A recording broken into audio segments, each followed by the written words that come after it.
कक्षा 10 एनसीईआरटी पाठ्यपुस्तक से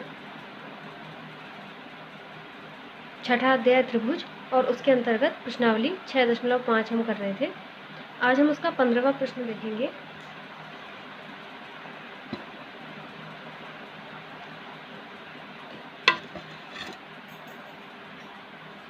पंद्रहवें प्रश्न में कहा है, किसी समबाहु त्रिभुज ABC की भुजा BC पर एक बिंदु D इस प्रकार स्थित है कि BD बराबर 1/3 BC।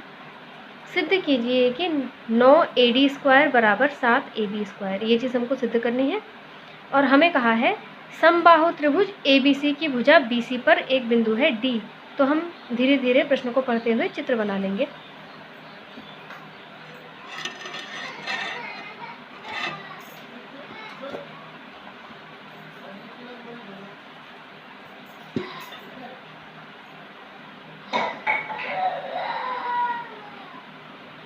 ये हमने बनाया एक समबाहु त्रिभुज ABC।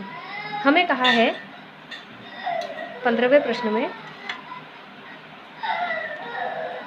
समबाहु त्रिभुज ABC की भुजा BC पर बिंदु D है। इस BC पर कहीं बिंदु D स्थित है। इस प्रकार है कि BD बराबर 1/3 BC। तो दिया है, मैं लिख लेंगे, दिया है ABC एक समबाहु त्रिभुज है, समबाहु त्रिभुज जिसकी तीनों भुजाएं बराबर हैं, तथा उसकी भुजा BC पर बिंदु D इस प्रकार है। किस प्रकार कह रहे हैं कि BD बराबर 1/3 BC।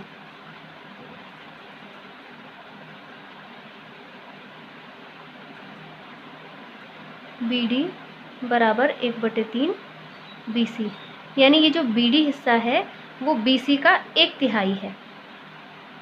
और हमें सिद्ध क्या करना है? सिद्ध कीजिए कि 9AD² = 7AB²। 9AB² = 7AB²। इतनी चीज़ हमको सिद्ध करनी है।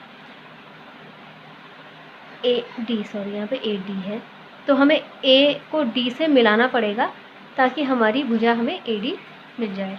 साथ ही साथ हमें यहाँ पे भुजाओं के वर्ग दिखाई दे रहे हैं, यानी हमें कहीं ना कहीं अंदेशा हो रहा है कि हमें पाइथागोरस प्रमेय लगानी पड़ेगी। पाइथागोरस प्रमेय लगाने के लिए हमारे पास समकोण त्रिभुज का होना ज़रूरी है। यहाँ पे हमारा कोई समकोण त्रिभुज नहीं है, इसलिए हम A से BC पर लंब डालेंगे ताकि हमें समकोण त्रिभुज प्राप्त हो जाए। हम रचना करते हैं, AL को लंब BC डाला।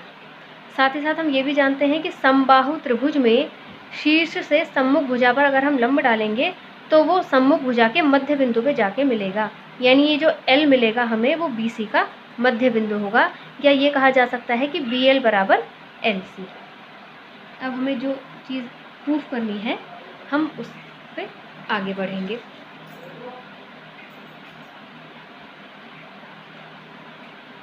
हमें AD² चाहिए। ये भुजा AD है, इसका स्क्वायर चाहिए। इसका मतलब मुझे इस छोटे से त्रिभुज में देखना होगा। पाइथागोरस प्रमेय लगानी होगी। त्रिभुज ADL में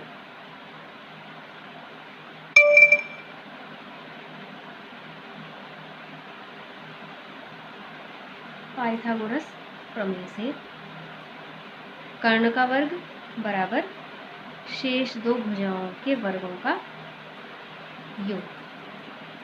ये समकोण है, इसलिए इस त्रिभुज में इसके सामने की भुजा AD ये कर्ण होगी, ये शेष दो भुजाओं के वर्गों का योग। इसको हम यहाँ पे रोक लेते हैं।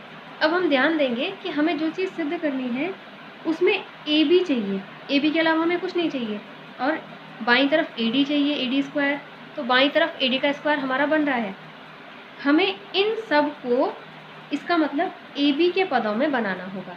तो हम कोशिश करते हैं कि इन दोनों को हम AB के पदों में बनाएं, जिससे कि हमें ये जो लेके आना है वो लाने में आसानी हो। एक एक करके शुरू करते हैं। इसको हमने यहाँ पे समीकरण 1 मान के रोक लिया।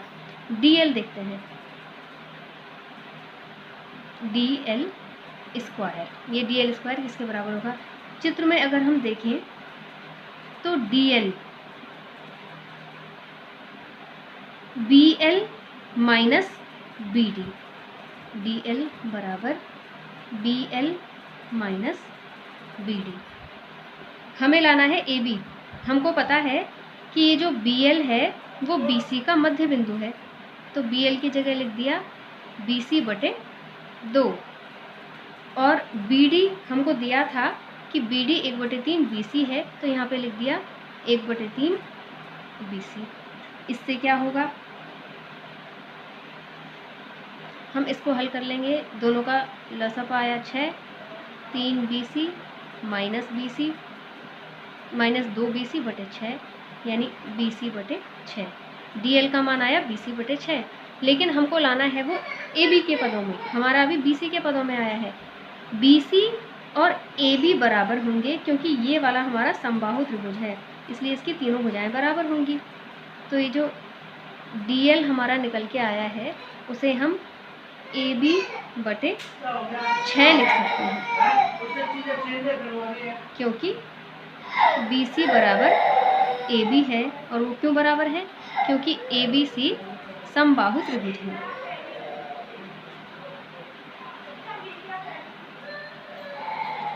अब हम DL और अब AL निकालना है, AL को निकाल लेते हैं। AL चित्र में देखेंगे, AL हम इस त्रिभुज में ले लेंगे। ये भी समकोण है, जब ये समकोण है तो ये भी समकोण होगा। फिर इसमें हम पाइथागोरस प्रमेय लगा देंगे AL ज्ञात करने के लिए। त्रिभुज ALC में पाइथागोरस प्रमेय से कर्ण का वर्ग, कर्ण है AC, कर्ण का वर्ग बराबर शेष दो भुजाएं यानी AL का वर्ग प्लस CL का वर्ग। इस वाले त्रिभुज में लिया है आपकी बात AC स्क्वायर बराबर CL square plus AL square. हमें AL का मान निकालना है, तो ये हो जाएगा AC square minus CL square. फिर से AC हमारा AB के बराबर है, तो AC की जगह हमने AB रख दिया। CL हमारा BC का आधा है, BC AB बराबर है, तो CL को हम AB का आधा भी कह सकते हैं, AB का आधा। फिर से कारण लिख लेते हैं, क्योंकि ABC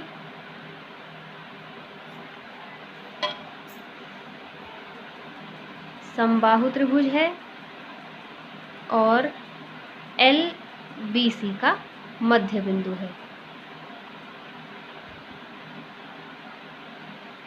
इसको हल कर लेंगे, AB स्क्वायर माइनस AB स्क्वायर/4। फिर से इसके बटे में 1 मान के लसापा लेंगे, 4AB square minus AB square बराबर 3AB स्क्वायर/4। ये हमारा AL स्क्वायर का मान आ गया। अब इस AL स्क्वायर को और इस DL के मान को हम समीकरण 1 में रख लेंगे। AL स्क्वायर और DL का मान समीकरण 1 में रखने पर, समीकरण 1 हमारी हुआ करती थी AD स्क्वायर बराबर DL square plus AL square. DL का मान हमने निकाला है AB/6, तो AB/6 स्क्वायर DL स्क्वायर हो जाएगा। AL स्क्वायर यहाँ पे हमने निकाला है 3AB स्क्वायर/4। इसको हल कर लेंगे, AB स्क्वायर/36, 6 का स्क्वायर, 3AB स्क्वायर/4। AD स्क्वायर यहाँ चल रहा है हमारा। फिर से इसमें लसापा करेंगे 36, AB square plus 4 9 36, 9 3 27 AB square. आगे देखें तो AD स्क्वायर बराबर ये 27 AB स्क्वायर और 1 AB स्क्वायर मिलके 28 AB स्क्वायर बने/36। 4 से कट रहा है, 4 9 36 और 4 7 28। 7 वहाँ जाके गुणा में पहुँच जाएगा, 9 AD² बराबर 7 AB²। यही हमको लेके आना था।